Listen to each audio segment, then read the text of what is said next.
জয়পুরের বিশিষ্ট সমাজসেবী দিব্যজ্যোতি সিংহদেও বলেছেন, অনেকে রক্তদান করতে ভয় পান, কিন্তু আসলে রক্তদান করলে শরীর সুস্থ থাকে। এখনও কৃত্রিম রক্ত তৈরি করতে পারেননি বিজ্ঞানীরা, তাই রক্তের সংকট মেটাতে যুব সমাজকে এগিয়ে আসতে হবে। বেশি বেশি করে রক্তদান শিবিরের আয়োজন করলেই সংকট দূর হবে।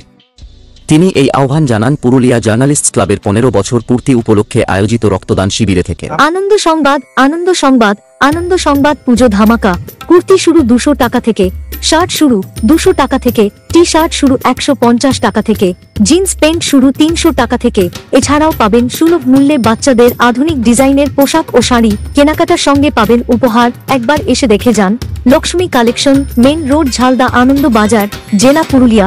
যোগাযোগ নাম্বার 7001007304। আমি প্রথমে পুরুলিয়া জেলা জার্নালিস্ট ক্লাবের প্রত্যেক সাংবাদিক ভাই দাদাদের অনেক অনেক শুভেচ্ছা, অভিনন্দন এবং ভালোবাসা জানাচ্ছি।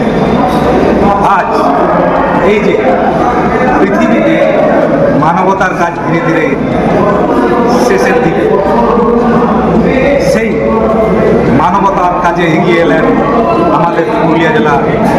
আপনারা জানেন যে মানুষ রক্ত দিতে প্রচণ্ড ভয় পায়। তার জন্য আমাদের ডাক্তারি পরামর্শ নিয়ে যদি আপনি সুস্থ থাকেন তাহলে অতি অবশ্যই রক্ত দেন। আর রক্ত দিলে রক্ত কমে না, রক্ত দিলে রক্ত ভালো থাকে, সুস্থ থাকে, রোগমুক্ত হয়। আর এই সাংবাদিক দাদা ভাইয়েরা তাদের বহু ব্যস্ততার মধ্য দিয়েও যেভাবে এই মানবতার কাজে এগিয়ে এসছেন, তাই তাদের প্রত্যেক সাংবাদিকদের অনেক অনেক শুভেচ্ছা, অভিনন্দন এবং স্যালুট জানাই।